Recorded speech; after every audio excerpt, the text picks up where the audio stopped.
you ever realize too late that your partner was right all along? Story 1. I always thought my partner was being overly cautious when it came to finances.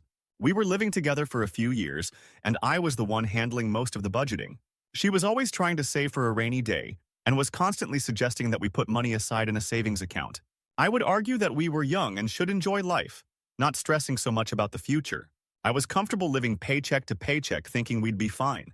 One day, I lost my job unexpectedly. I had been doing well, but the company had a major restructure. Suddenly, I had no income and no savings. My partner, though, had been diligently putting money aside every month despite my protests. At first, I was embarrassed to ask her for help.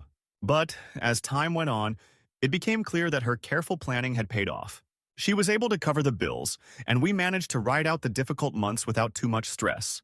I finally realized she had been right all along. It was a painful lesson, but I learned the importance of planning for the unexpected. It was a hard pill to swallow, especially because I had been so dismissive of her advice.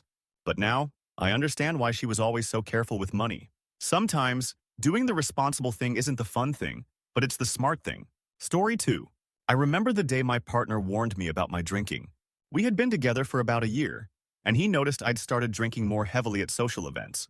It wasn't anything out of control at first, but he kept bringing it up, saying I needed to be careful before it became a habit. I shrugged it off, telling him I could stop whenever I wanted and that it wasn't a big deal.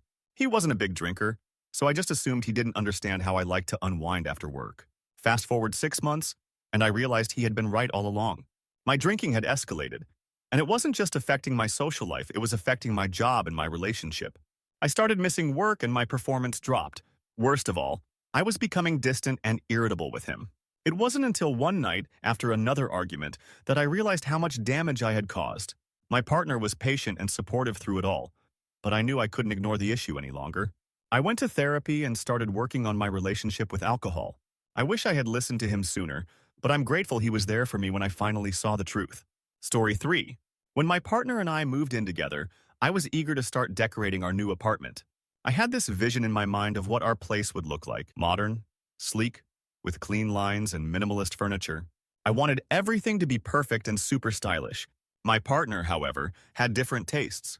He liked things to feel warm, comfortable, and lived in. He wanted a few more personal touches, like family photos and quirky little decor items. I thought his ideas were outdated and unnecessary. I refused to compromise, insisting that my way was the only way.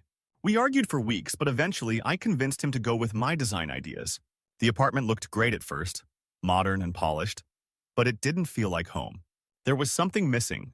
After a few months, I started to notice that I was uncomfortable in the space we had created. It didn't have any of the cozy warmth I longed for. One night, after a long day, I realized I missed the little things that my partner had wanted. I missed the family photos and the cozy blankets. Slowly, I began to incorporate those things into the apartment. Once I did, everything changed. It felt like home again. I realized that my partner was right. His vision for our space wasn't outdated. It was exactly what we needed. Story 4. I've always been a bit of a control freak. I like to plan everything down to the last detail, and I like knowing what's going to happen next. My partner, on the other hand, was more go with the flow. He was spontaneous, and he often suggested that we take things one step at a time instead of overthinking everything. At first, I thought he was just being irresponsible, and I tried to plan every aspect of our life. I wanted to organize vacations months in advance, even down to the time we would leave and the exact route we would take. He'd say things like, "Let's just see where the road takes us," and I would get frustrated. Over time, I realized how much pressure I was putting on both of us. I was stressing over the smallest details while he was enjoying the present. Eventually, I let go a little and started to embrace the idea of not having everything planned out. I learned that sometimes the best moments happen when you just let life unfold naturally. My partner was right all along. Spontaneity can lead to more joy than rigid planning. Story 5. I always thought I was the more practical one in our relationship. I was all about stability and making sure everything was set up for the long term. My partner, however, was always encouraging me to take risks. "You won't know until you try," he'd say. I, of course, dismissed his advice and stuck to my safe routine. But then came the opportunity of a lifetime, a job offer in a different city, with a chance to work at my dream company. My partner was the first one to push me to go for it. "This could be your big break," he said. I hesitated for weeks, worried about the uncertainty and the risks involved. But eventually, I decided to take the plunge. It turned out to be the best decision I ever made. Not only did I land the job, but the move opened up so many new opportunities that I never would have imagined staying in my comfort zone. I realized then that my partner had been right.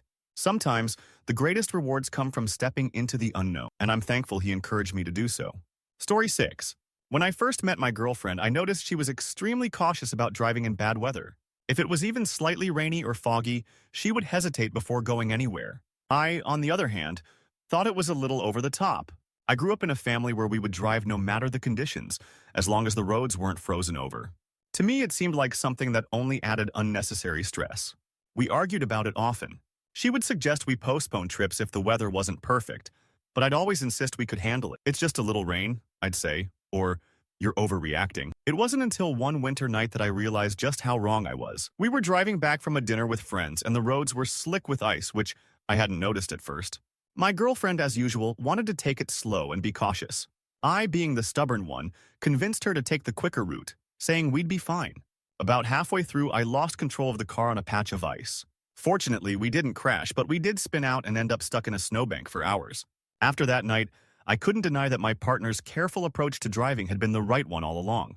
We got through that night only because she stayed calm, while I, in my rush to prove something, nearly put us in danger. It was an eye-opener, and from that moment on I trusted her judgment in situations like that. Story 7. We had been together for about a year when my partner started urging me to cut down on my hours at work. I was in the middle of a career growth spurt, and I was determined to keep pushing forward. "You're burning the candle at both ends," she would say. "You need to rest." I ignored her warnings, thinking that success could only be achieved through constant hustle. I loved what I did and was driven to get promoted, no matter the cost. My partner, a kind and thoughtful person, was worried that I wasn't taking care of myself. I was putting in long hours at the office, coming home exhausted, and barely spending any time with her. "I'm fine," I would respond, brushing off her concerns. "This is what it takes to get ahead." She was patient with me, but she kept reminding me that life was about balance. It wasn't until I finally had a health scare that I saw the truth in her words. One morning, I woke up feeling dizzy and fatigued, unable to get out of bed. After some tests, my doctor told me I had developed high blood pressure, which had been caused by years of stress and overwork. I was forced to take time off from my job to focus on my health. The realization hit hard. My partner had been right all along. I had been so focused on the future that I had neglected the present and my well-being. Since then, I've made significant changes to my work-life balance. I now prioritize my mental and physical health, and I'm so grateful for her gentle reminders, even if I didn't listen at the time. Story 8. There was a time when I thought I was better at handling conflict in our relationship than my partner. I had a lot of pride, and I believed that my way of handling disagreements, being direct and firm, was the best approach. My partner, on the other hand, was more about taking time to process emotions before discussing the issue. This often frustrated me. I would push her to talk immediately, to resolve things right away. I thought her avoiding confrontation was unhealthy, and I was determined to fix her communication style. One evening, after a small argument, I pushed her into a conversation. I demanded she talk about what was bothering her, right then and there. She asked for some space, but I didn't want to give it to her. I thought I knew best. The situation escalated quickly. The more I pressed, the more closed off she became. Eventually, she broke down and said she needed time alone to think, something I hadn't been willing to give her. I was devastated. In that moment, I realized that I had pushed her too far. Her style of communicating wasn't wrong. It was just different from mine. I had been so focused on winning the argument that I had failed to listen to her needs. From that day forward, I learned the importance of patience in relationships and respecting the other person's emotional process. It's not always about getting everything out in the open immediately. It's about finding space to heal and communicate effectively. I regret not seeing this sooner, but I'm glad I did eventually. Story 9. I always thought I was good at multitasking. I prided myself on being able to juggle multiple things at once. When my partner and I were planning our wedding, I thought I could handle all the details on my own, working full-time, managing the wedding prep, and still maintaining a semblance of my normal life. She, on the other hand, suggested that we hire a planner or at least delegate some tasks. I laughed at her suggestion, believing I could do it all. It wasn't until 2 weeks before the wedding that I realized my mistake. Everything that could go wrong did. I had missed a few important details like confirming the caterer's menu and finalizing the timeline with the photographer. On top of that, I was exhausted and overwhelmed.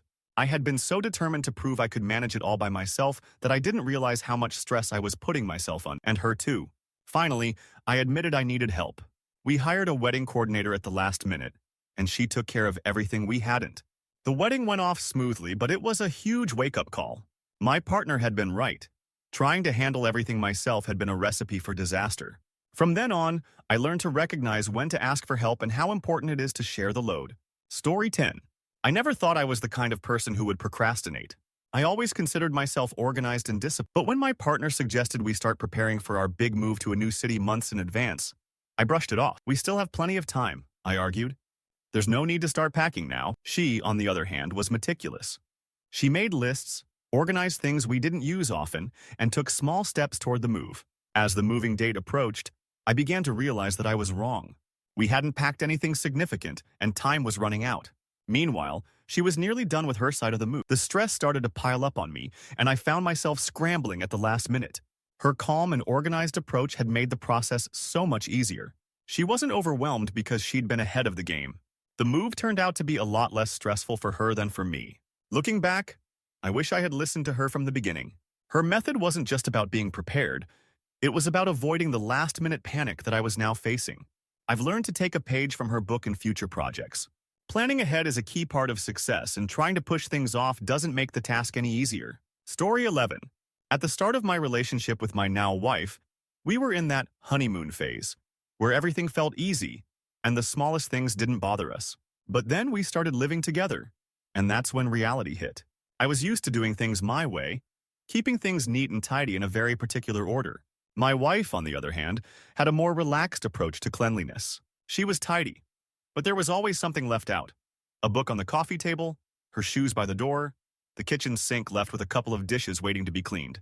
At first, I didn't think it was a big deal, but over time, it started to eat it. I began to complain about the small messes and even tried to convince her to change her habits.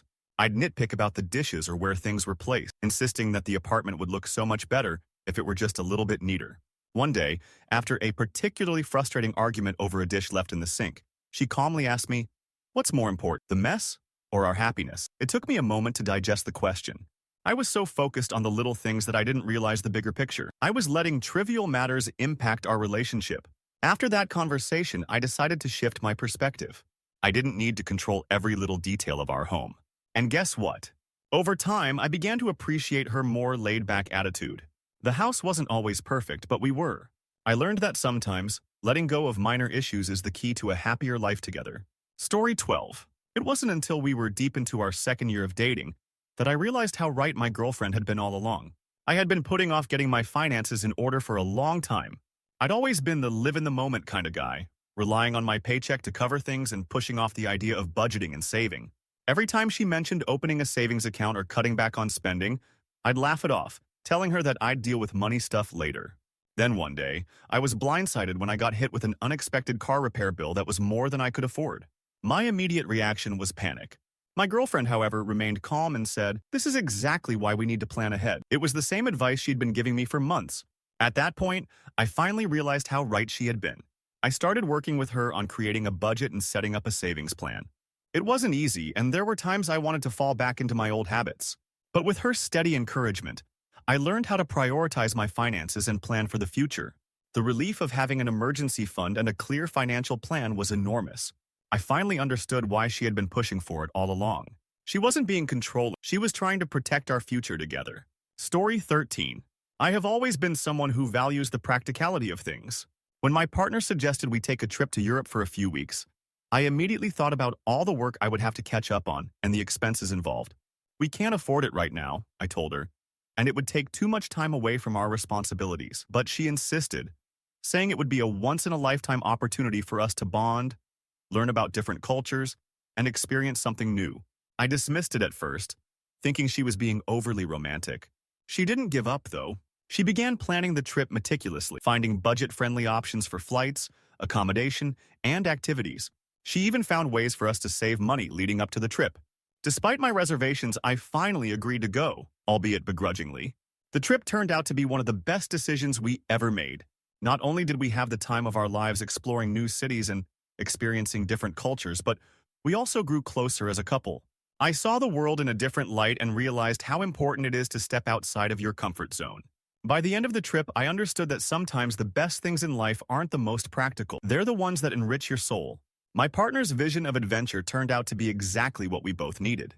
Story 14. My partner and I have always had a somewhat different approach to handling stress. I tend to keep everything bottled up inside, believing that I can just push through problems without talking about them. On the other hand, my partner has always been more open about her feelings and encouraged me to share mine. For a long time, I resisted.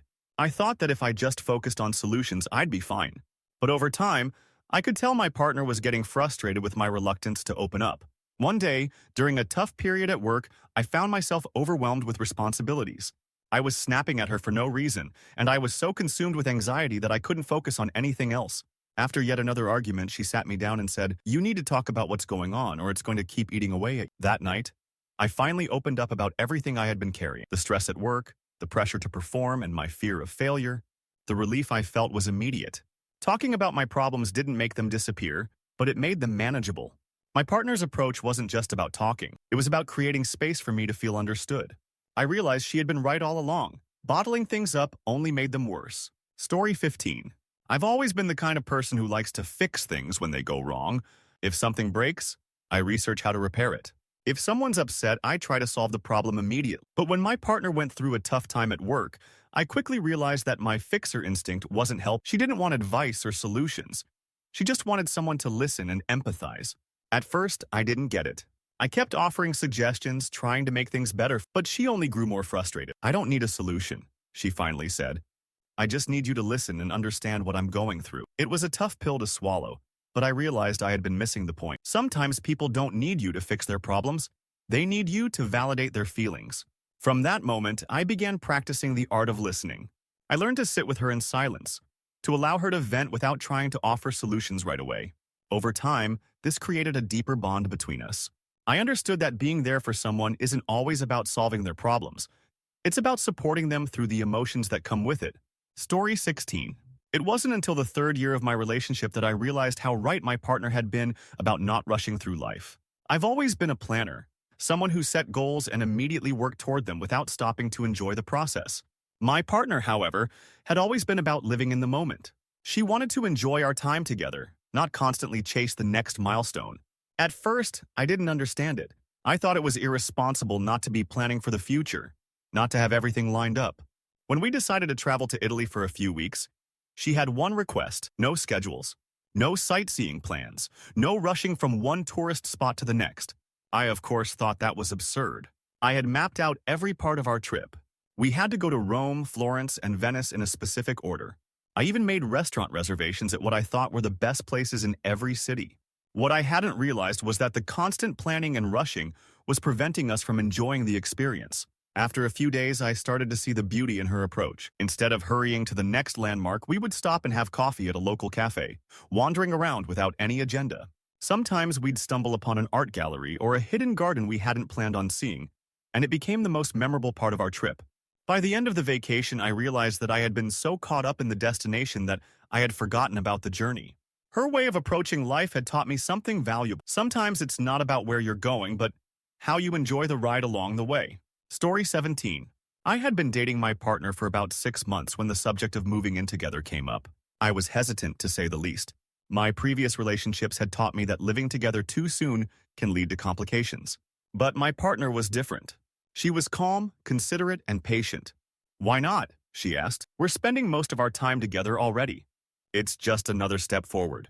I told her I wasn't ready. I needed my space and didn't want to lose my independence. She respected my decision, and for a while, we lived in separate apartments. But slowly I began to notice something. I started to feel distant.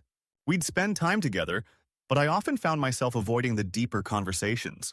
I wasn't ready for the commitment of living together, but I was beginning to realize that my refusal to take that next step might be blocking something important. A few months later, my partner brought it up again. This time, instead of brushing her off, I listened. I understood that moving in together wasn't just about living under the same roof. It was about building a deeper connection and taking our relationship to a more committed level. The next day, I agreed. It wasn't easy at first. We had to figure out new routines, work through our differences in how we like to live, and adjust to each other's habits. But as we navigated those early days of cohabitation, I realized just how much I had been holding myself back. She had been right all along. Taking that next step made our relationship stronger, and I'm so glad I didn't let fear stand in the way. Story 18. I've always been someone who thought I could manage everything on my own. I hated asking for help, convinced that I was strong enough to handle life's challenges without leaning on anyone. But my partner, who had always been more open about her struggles, kept encouraging me to share when I felt overwhelmed. It's okay to not have everything figured out, she'd tell me. You don't have to do it alone. I didn't listen. I thought if I just kept pushing through, everything would be fine. But then life threw me a curveball. My job became incredibly stressful, and I was working long hours, dealing with impossible deadlines and constantly feeling like I was falling behind.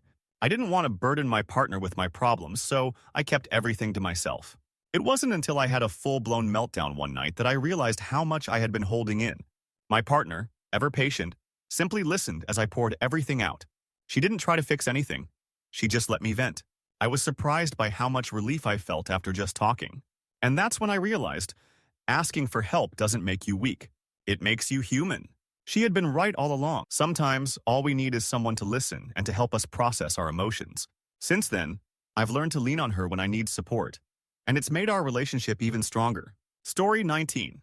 At the beginning of my relationship, my partner and I often disagreed on how much time we should spend together. She loved having her own space and cherished time to herself, while I craved constant togetherness. I saw our time apart as a sign that something was wrong, but she saw it as a way to maintain individuality and ensure a healthy balance. One weekend, after a particularly long week at work, I was upset that she planned to spend an entire Saturday by herself, saying she had some personal projects to work. I wanted to go hiking together, but she insisted she needed her own time. I didn't get it. I thought if we were really happy, we'd want to spend every waking moment together. I resented her for needing space. The following week, we had a calm discussion about it. She explained that while she loved being with me, taking time for herself made her more energized and better company when we were together. I understood her point, but I still struggled to accept it. It wasn't until I started taking some personal time for myself that I began to see how crucial it was. I started reading more, pursuing hobbies, and focusing on my own well-being. The time apart helped me recharge, and I realized that when we came back together, our relationship was stronger. I had been wrong to demand constant closeness. Her need for space wasn't a rejection of me. It was a healthy part of maintaining our relationship. Story 20. When my partner suggested we try couples therapy, I was initially against it. I thought that therapy was for people who were really struggling, not for couples who were just trying to work through a few bumps in the road. I believed that as long as we communicated well and made an effort, we didn't need outside help. But she insisted, and after some back and forth, I agreed reluctantly. Our first session was eye-opening.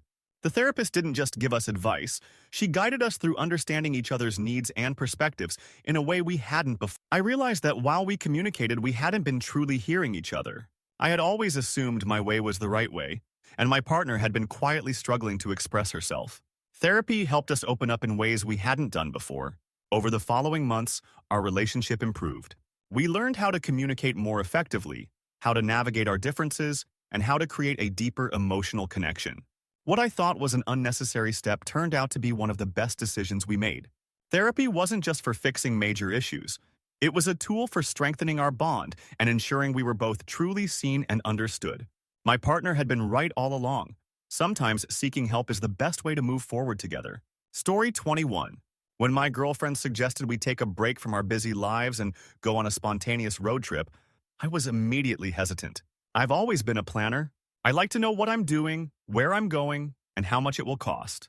The idea of just jumping in a car and driving with no specific destination or schedule seemed chaotic to me. She, however, was excited by the idea, saying we would just see where the road took us. I tried to talk her out of it, worried about not having everything planned out. I even suggested we make a list of possible places to visit in case we needed to make decisions along the way. But she insisted it wasn't about the destination. It was about the journey itself, the freedom of the open road, and the spontaneity. Reluctantly, I agreed, but in the back of my mind, I was still unsure. The trip turned out to be the best decision we made. We found ourselves taking detours to little towns, stopping at diners with the best local food, and exploring places we would never have considered if we had a rigid itinerary. Each day felt like an adventure. I realized that by over-planning, I had been missing out on some of life's simplest joys. That road trip taught me that sometimes the most fulfilling experiences happen when you stop trying to control everything and allow life to unfold naturally. Story 22. I've always been proud of my independence. I like doing things by myself and rarely ask for help, whether it's at work or in my personal life. My partner, on the other hand, has always been more open about accepting help and letting others support her. She's not afraid to admit when she's overwhelmed and needs a hand. Early on, I didn't see the value in that approach. I thought asking for help was a sign of weakness, and I told her I preferred to handle things on my own. It wasn't until I faced a difficult period at work that I started to realize how wrong I was. My workload had tripped, and I was feeling exhausted, overwhelmed, and burned out. Despite my best efforts, I was struggling to keep up, but I refused to admit it. My partner, noticing my stress, asked if there was anything she could do to help. I resisted, but eventually, I broke down and confessed I couldn't do it all by myself. To my surprise, her offer of help wasn't just about completing tasks. She gave me the emotional support I needed to regain my balance, offered advice when I needed it, and helped me organize my thoughts. I realized that asking for help didn't diminish my strength. It actually made me stronger. My partner had been right all along.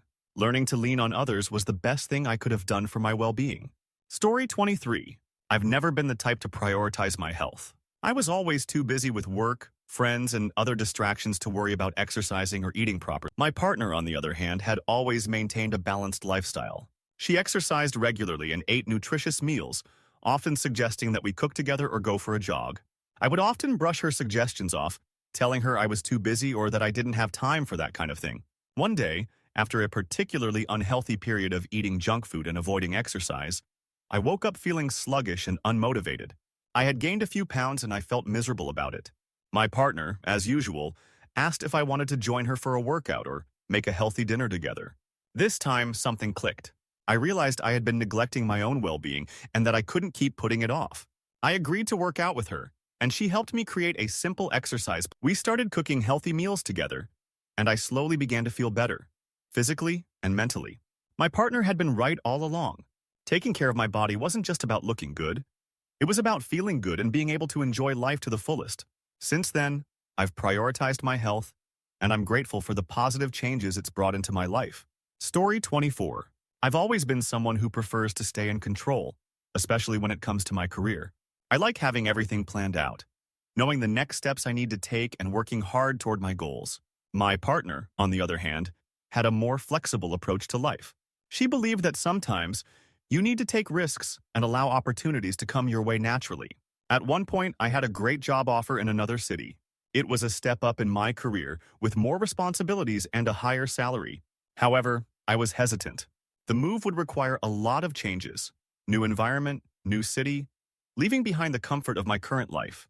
My partner encouraged me to take the leap, reminding me that sometimes you have to trust the process and not let fear hold you back. I didn't listen at first, thinking I was better off staying where I was. Eventually, after months of mulling it over, I decided to accept the offer. The transition was difficult at first, but it turned out to be one of the best decisions I made. I learned new skills, met amazing people, and grew both personally and professionally. Looking back, I realized my partner had been right all along. Sometimes, the best opportunities come when you take a leap of faith, and my partner's encouragement gave me the courage to do just that. Story 25. I've always been someone who values stability and routine. I'm the kind of person who likes to know what to expect and dislikes surprises. My partner, on the other hand, is spontaneous and loves shaking things up. Whether it was a last-minute trip or a sudden decision to try a new hobby, she was always up for anything. At first, I found this to be frustrating. I felt comfortable in my routines and didn't see the need for any changes. But after a few months of dating, I noticed something. Her spontaneous nature brought a sense of excitement and joy into my life that I hadn't realized I was missing. One weekend, we decided to go on a last-minute camping trip. It wasn't something I would have ever considered, but it turned out to be one of the most fun weekends I had in a long time. We hiked, cooked over a campfire, and stayed up late talking under the stars. I realized that I had been so focused on comfort and predictability that I was missing out on spontaneous adventures. Since then, I've learned to embrace her spontaneity. We've had countless adventures that I would have never planned on my own, and each one has taught me the value of stepping outside my comfort zone. My partner had been right all along. Sometimes the best moments come from being open to the unexpected. Story 26. I've always been the fixer in relationships, the one who likes to solve problems. When my girlfriend came to me with her work struggles, I immediately jumped into problem-solving mode. She'd talk about her workload, the stress of deadlines, and the pressure to perform, and I'd start brainstorming ways to make it easier for her, how she could delegate, which tasks she could put off, and what she should prioritize. But my suggestions often seemed to frustrate her, and I couldn't understand why. "I'm just trying to help," I'd say, but she'd insist, "I don't need fixing, I just need someone to listen." It wasn't until she asked me one night to just sit with her without offering advice that I realized my approach wasn't working. The next time she spoke about her work stress, I tried something different. Instead of jumping in with solutions, I simply listened. I asked how she felt about it and acknowledged her frustrations. It wasn't the fixing I was used to, but the look on her face said it all. She felt heard, understood, and supported. That's when I realized that sometimes the most important thing isn't solving a problem but offering emotional support. Listening became my way of helping her. Story 27. I've always considered myself a perfectionist. I want things done right and I want them done perfect. When my partner and I moved in together, I began to notice how often she left small things undone. Dishes that didn't get put in the dishwasher, clothes tossed on the bed instead of folded, and half-finished projects lying around. It irritated me and I found myself constantly picking up after her. We'd get into arguments about it, and I'd tell her, "Why can't you just finish what you start? It's not that hard." But she'd always respond with a calm smile and say, "It's not about the little things, it's about living in the moment. Perfection isn't the goal." I didn't understand until one afternoon when I got home from work. I had spent the whole day stressing about getting everything just right. My tasks, my to-do list, the endless expectations I set for myself. I was exhausted. When I walked into the living room, I saw her sitting on the couch, a book in her lap, with a half-made cup of tea on the table next to her. There were clothes on the bed, the dishes weren't done, and the room wasn't pristine. But there was something peaceful about it. In that moment, I realized how much I had been missing by focusing on perfection. She had been right all along. Life wasn't about getting every little detail just right. It was about being present and enjoying the moment. That day, I let go of my need for everything to be perfect. I realized there was beauty in the mess, and that was something I had to learn to appreciate. Story 28. When we first started dating, I was hesitant to introduce my girlfriend to my friends. I've always been a bit introverted, and I didn't want to put her in situations where she felt uncomfortable around people she didn't know. But she was different. Outgoing, confident, and effortlessly able to talk to anyone. She insisted that we go out with my friends one evening, even though I was reluctant. "They'll love you and you'll love them," she said. I felt awkward and out of place the entire time. I kept thinking about how I could escape to avoid the discomfort. But much to my surprise, she was in her element, chatting with my friends like she'd known them for years. She didn't shy away from conversations and actually seemed to thrive in the social environment. At one point, she pulled me aside and said, "You need to stop worrying about how people see you. Just enjoy yourself. It's not about impressing anyone.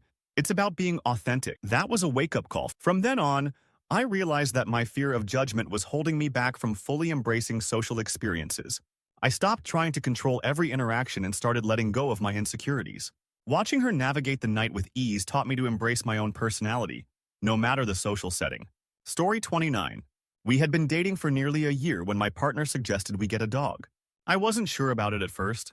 I didn't think I was ready for the responsibility. My lifestyle was busy, and I didn't know if I could commit to taking care of a pet. But she insisted, saying that a dog would bring a sense of warmth and companionship to our home. She was excited about the idea, and despite my hesitation, I agreed to at least look at potential dogs with her. After a couple of weeks, we adopted a rescue dog. I was still unsure, but as time passed, I started to see how much she had been right. Our dog, a scrappy little terrier, brought so much joy and energy into our lives. She was the one who would walk him daily, take him to the park, and give him attention when I was busy with work.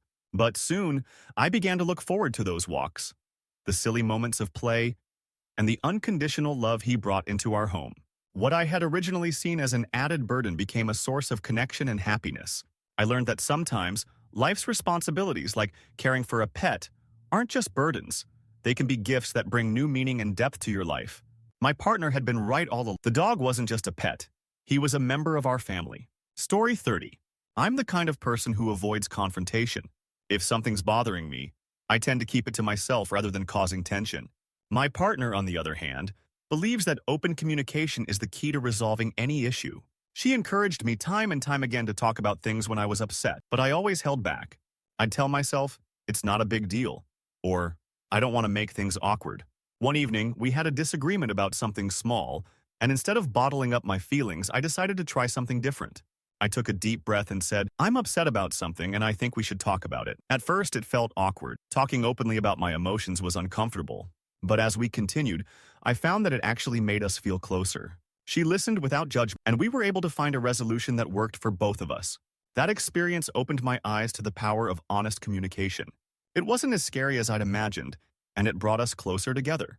I realized that keeping things bottled up only creates distance, whereas talking things through brings understanding and strengthens the relationship. My partner had been right all along. Communication is key. Story 31. My partner has always been an avid reader, and I've always been someone who preferred watching TV or going out with friends. I never understood the appeal of getting lost in a book, especially when there were so many other activities I could be doing. She tried for months to get me to read at least one of her favorite books. It's not just about the story, she said. It's about the experience, the emotions it evokes. I resisted, thinking it was just a waste of time. But one weekend, she handed me a book that she thought I might like, a science fiction novel with elements of mystery and adventure. I reluctantly agreed to give it a try, though I didn't expect to enjoy it. To my surprise, I found myself completely captivated by the book. The characters felt real and the plot pulled me in. I spent hours reading, and before I knew it, I was halfway through. What struck me wasn't just the plot, but the way reading made me reflect on my own life and the world around me. It became a form of escape, yes, but also a way to grow. By the time I finished, I couldn't believe how wrong I had been about books. I had dismissed something that had such an emotional and intellectual impact. My partner had been right all along. Reading wasn't just a pastime, it was a way to experience life from a different perspective. Story 32. I've always been a creature of habit. My mornings are structured, my evenings planned, and I like knowing exactly what to expect each day. My partner, however, has always been more spontaneous. She often suggested we change things up, try something new, or take a detour from the usual routine. "Why not?" she'd say with a grin. "You never know what fun you'll have." For the longest time, I resisted. I didn't like surprises, and I found comfort in predictability. One evening, after a long, exhausting week, my partner suggested we drive to a neighboring town for dinner at a restaurant we'd never been to. I hesitated, but eventually agreed. The night turned out to be incredible. The food was fantastic, the drive was scenic, and we ended up stumbling upon a small, charming bookstore that we spent hours exploring. I realized that the unpredictability of the evening had made it one of the most memorable nights we'd shared. My partner had been right all along. Sometimes, stepping out of your comfort zone is exactly what you need to reignite the spark in life. After that, I started embracing more spontaneity. I began to realize that the best memories often come from the unexpected moments. Life doesn't always need to be planned down to the minute. Sometimes, you just need to follow where the adventure takes you. Story 33. When we first started dating, I was hesitant about introducing my partner to my family. My family had a history of being difficult and judgmental, and I wasn't sure how she'd handle it. I didn't want her to feel uncomfortable or out of place, so I kept putting it off. But after a few months, she asked, "When are we going to spend time with your family?" I tried to avoid it, making excuses. "They're not the easiest to get along with," I'd say. "Maybe later." But she wasn't convinced. One weekend, she took matters into her own hands and suggested we go visit them together. The day was tense at first. My parents and siblings asked a lot of probing questions, and there were moments where I could feel the pressure building. But my partner surprised me. She handled everything with grace and even made jokes that helped lighten the mood. She didn't shy away from uncomfortable conversations or awkward moments. By the end of the day, everyone was laughing and enjoying themselves. That experience completely changed my perspective. I had been so focused on avoiding potential conflict that I never gave her the chance to prove how well she could handle any situation. She had shown me that with the right attitude, even the most difficult circumstances can become a positive experience. I realized that I had underestimated her ability to navigate tough situations, and I was proud of how she handled everything. Story 34. My partner and I had always shared a love for traveling, but we had very different ideas of what made a trip enjoyable. I preferred carefully planned, all-inclusive vacations where every detail was taken care of. I liked knowing exactly where we were going and when we'd be doing it. My partner, on the other hand, was more of a wanderer. She loved to explore new places without a strict agenda. She wanted to get lost in a city and see where the day took us, even if it meant not knowing exactly what we'd do next. One year, we decided to go on a trip to Spain. I insisted on booking hotels in advance, planning our itinerary, and organizing every day's activities. My partner was skeptical, but I was confident that my way was the best. She reluctantly went along with it. By the end of the trip, I realized I had been so focused on ticking off tourist attractions that I hadn't given us time to really enjoy the culture. We spent a lot of time rushing between locations, trying to see everything. On our last day, we decided to spend the whole day exploring without a plan. It was the best decision we made. We discovered hidden cafes, chatted with locals, and wandered through quiet neighborhoods. I saw Spain in a way I never would have if I had stuck to my rigid itinerary. That trip taught me the value of letting go of control and embracing uncertainty. Sometimes the best moments come when you stop trying to dictate everything and allow yourself to simply experience the world around you. My partner had been right all along. Story 35. When I first moved in with my partner, we spent weeks organizing and decorating our home. She was meticulous about every detail, while I was more concerned about getting things settled quickly so we could move on to the next task. I thought her focus on how everything looked was excessive, and I didn't really understand the point of fussing over small details.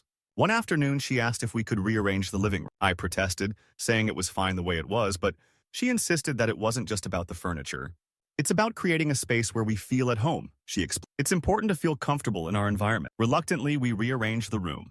The change was subtle, but immediately I could see the difference. The room felt more cozy, more inviting.